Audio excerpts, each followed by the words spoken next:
Hello guys, welcome to Spectre Moto Vlogs. ഇപ്പോൾ നമ്മളിന്ന് ചെയ്യാൻ പോകുന്നത് ഡ്യൂക്ക് 390യുടെ ഒരു വാക്ക് അറൗണ്ട് വീഡിയോ ആണ്. ഞാൻ റിവ്യൂ വീഡിയോ സെപ്പറേറ്റ് ചെയ്യുന്നതായിരിക്കും. ഒറ്റ വീഡിയോ ആയിട്ട് ചെയ്താൽ കുറച്ച് ലെങ്തി ആയി പോകും. സോ ഇപ്പോൾ ഞാൻ ഇന്ന് ചെയ്യാൻ പോകുന്നത് നമ്മളുടെ വാക്ക് അറൗണ്ട് വീഡിയോ ആണ്.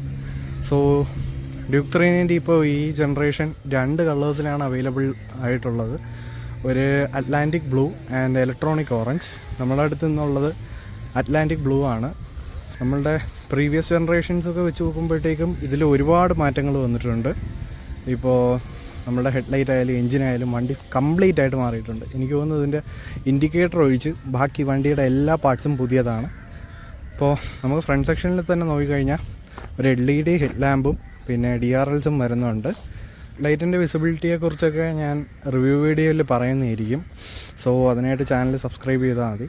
പിന്നെ ഇവിടെ നോക്കിക്കഴിഞ്ഞാൽ നമുക്ക് അഡ്ജസ്റ്റബിൾ സസ്പെൻഷൻ കൊടുത്തിട്ടുണ്ട്. WPയുടെ front compression and rebound adjustable സസ്പെൻഷനാണ് കൊടുത്തിട്ടുള്ളത്. 43 mm ഫോർക്സാണ് വരുന്നത്. പിന്നെ ഇവിടെ നോക്കിക്കഴിഞ്ഞാൽ നമുക്ക് ഫ്രണ്ട് അഡ്ജസ്റ്റബിൾ ലിവേഴ്സ് കൊടുത്തിട്ടുണ്ട്. നമ്മളുടെ BS4ലും അഡ്ജസ്റ്റബിൾ ലിവേഴ്സാണ്, ഇതിലും അഡ്ജസ്റ്റബിൾ ലിവേഴ്സ് കൊടുത്തിട്ടുണ്ട്.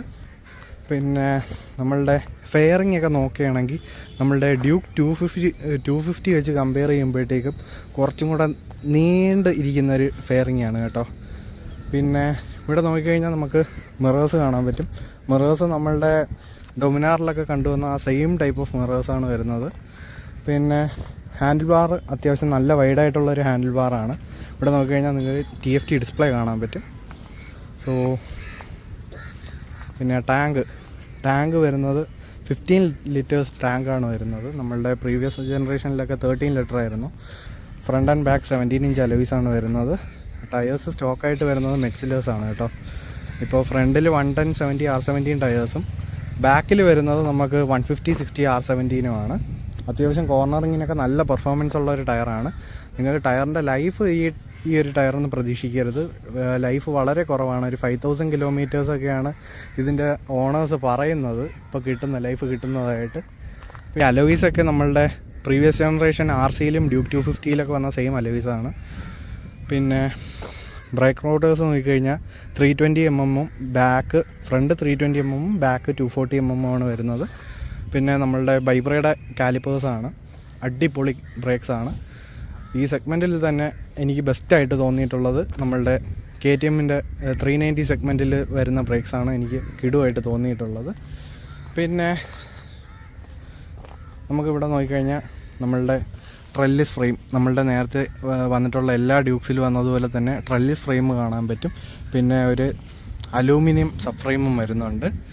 ഇവിടെ നോക്കിക്കഴിഞ്ഞാൽ നിങ്ങൾക്ക് മോണോഷോക്ക് കാണാം. മോണോഷോക്ക് നമുക്ക് റീബൗണ്ട് ആൻഡ് പ്രീലോഡ് അഡ്ജസ്റ്റബിൾ ആയിട്ടുള്ള ഒരു സസ്പെൻഷനാണ് മോണോഷോക്ക് കൊടുത്തിട്ടുള്ളത്. പിന്നെ സ്വിംഗ് ആം നോക്കുകയാണെങ്കിൽ നമുക്ക് ഡ്യൂക്ക് 250-ൽ വന്ന അതേ ബനാന ടൈപ്പ് സ്വിംഗ് ആമാണ് ഇവിടെയും കൊടുത്തിട്ടുള്ളത്. ഇവിടെ നോക്കിക്കഴിഞ്ഞാൽ നിങ്ങൾക്ക് കൂളൻ ടാങ്ക് കാണാൻ പറ്റും.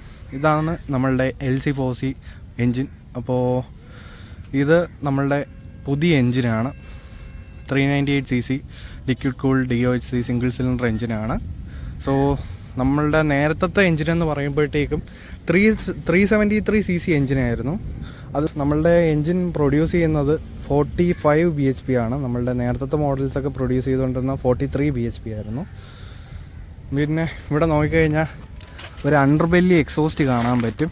നമ്മളുടെ നേരത്തേലൊക്കെ അണ്ടർബെല്ലി അല്ലായിരുന്നു. BS3-ലാണ് ഞാൻ ലാസ്റ്റ് ആയിട്ടുള്ളതിൽ അണ്ടർബെല്ലി കണ്ടത്. പിന്നീട് ഡ്യൂക്ക് 200-ലൊക്കെ BS6-ലൊക്കെ അണ്ടർബെല്ലി എക്സോസ്റ്റ് വരുന്നുണ്ടായിരുന്നു.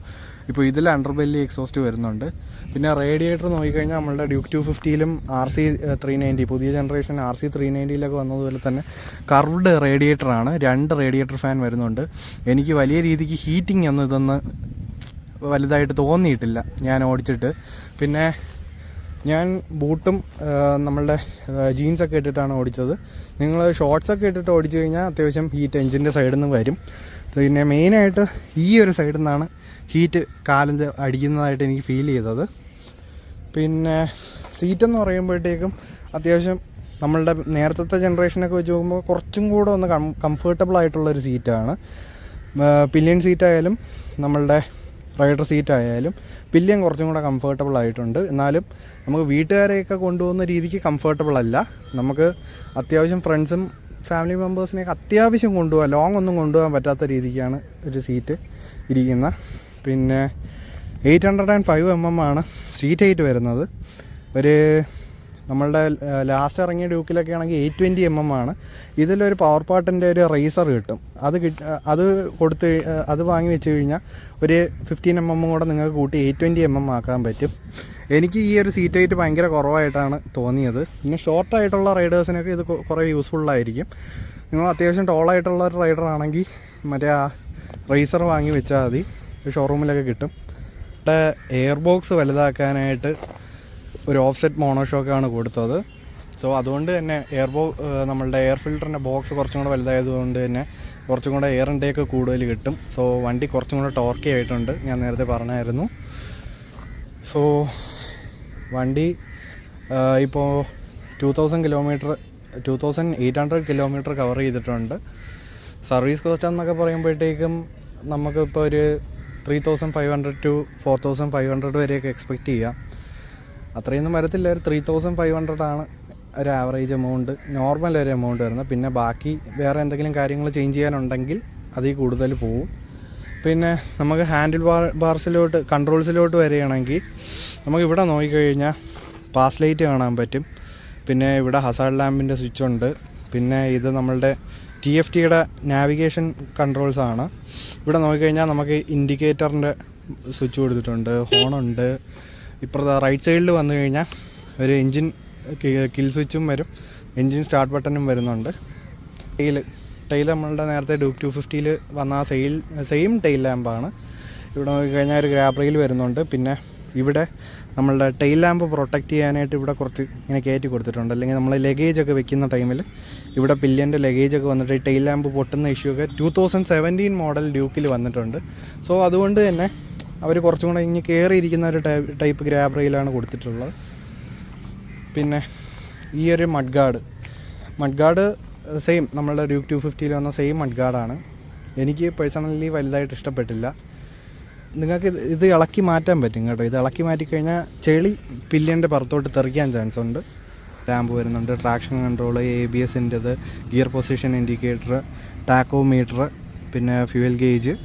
ഇവിടെ നമ്മളുടെ എൻജിൻ്റെ കൂളൻ ടെമ്പറേച്ചർ കാണിക്കും. പിന്നെ ഇവിടെ നമ്മളുടെ ബാറ്ററിയുടെ വോൾട്ടേജ് എത്രയുണ്ട്, ട്രിപ്പ് മീറ്റർ വരുന്നുണ്ട്, ഓഡോമീറ്റർ ഇവിടെയാണ് വരുന്നത്. ഇത് ട്രാക്ഷൻ കൺട്രോൾ ഓണാണോ ഓഫാണോ എന്നറിയാനാണ്. പിന്നെ ഇത് ABS റോഡും ഉണ്ട്, സൂപ്പർ മോട്ടോയും ഉണ്ട്. സോ സൂപ്പർ മോട്ടോയിൽ നമുക്ക് ബാക്ക് ABS ഓഫ് ചെയ്യാൻ പറ്റും. പിന്നെ ഇത് നമ്മളുടെ കൂളൻ ടെമ്പറേച്ചർ ഓക്കെ ആണോ ലോ ആണോ ഹൈ ആണോ എന്നുള്ളത് ഇവിടെ കാണിക്കും. പിന്നെ ഇവിടെ റൈഡിംഗ് മോഡ് വരും, സ്ട്രീറ്റ്, റെയിൻ, പിന്നെ ട്രാക്ക്. ഇത് 3 റൈഡിംഗ് മോഡാണ് ഇതിൽ വരുന്നത്. പിന്നെ ഇവിടെ ആയിട്ടാണ് നമ്മളുടെ സ്പീഡോമീറ്റർ വരുന്നത്. പിന്നെ ഇതിലിപ്പോൾ നമുക്ക് ഇതിൻ്റെ അകത്തുള്ള മെനുവിൽ പോവുകയാണെങ്കിൽ കുറേ കാര്യങ്ങൾ പറയാനുണ്ട്. ഇതിൻ്റെ മോട്ടോർ സൈക്കിൾ ആ ഒരു സെക്ഷനിൽ പോയി കഴിഞ്ഞാൽ റൈഡ് മോഡ്സ് വരുന്നുണ്ട്. അതിൽ കയറിയിട്ടാണ് നമ്മൾ റെയിനെ ട്രാക്കൊക്കെ ആക്കുന്നത്. പിന്നെ ABS നമുക്ക് റോഡും ആക്കാൻ പറ്റും, സൂപ്പർ മോട്ടോ ആക്കാൻ പറ്റും. അപ്പോഴാണെങ്കിൽ നമുക്ക് ബാക്ക് ABS ഓഫായിരിക്കും.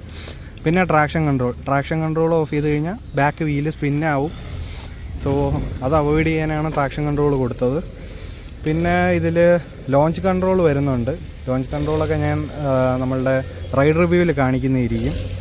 പിന്നെ ബൈക്ക് ഇൻഫർമേഷനിൽ നമുക്ക് കൂളൻ temperature, fuel range, battery voltage, odometer ഇതെല്ലാം വരും. സർവീസ് ഡ്യൂ എന്നാണ് അതൊക്കെ കൊടുത്തിട്ടുണ്ട്. പിന്നെ ട്രിപ്പ് മീറ്റർ വരുന്നുണ്ട്, ട്രിപ്പ് 1 ട്രിപ്പ് 2 ഇത് നമ്മൾ ഇതിൽ കയറിയാണ് സെറ്റ് ചെയ്യേണ്ടത്. പിന്നെ സ്പീഡ് കൺട്രോളിൽ നമുക്ക് ഓണാക്കി കഴിഞ്ഞാൽ നമുക്ക് ഇതിൽ സ്പീഡ് എത്ര കിലോമീറ്ററിൽ നമുക്ക് പോകണം അത് അഡ്ജസ്റ്റ് ചെയ്യാനായിട്ടുള്ളതാണ്. ഞാൻ അത് യൂസ് ചെയ്തിട്ട് നമുക്ക് റൈഡ് റിവ്യൂവിൽ സംസാരിക്കാം. സോ ഇത്രയേ ഉള്ളൂ ഇന്നത്തെ വീഡിയോ കുറച്ച് ലെങ്തിയാണ്.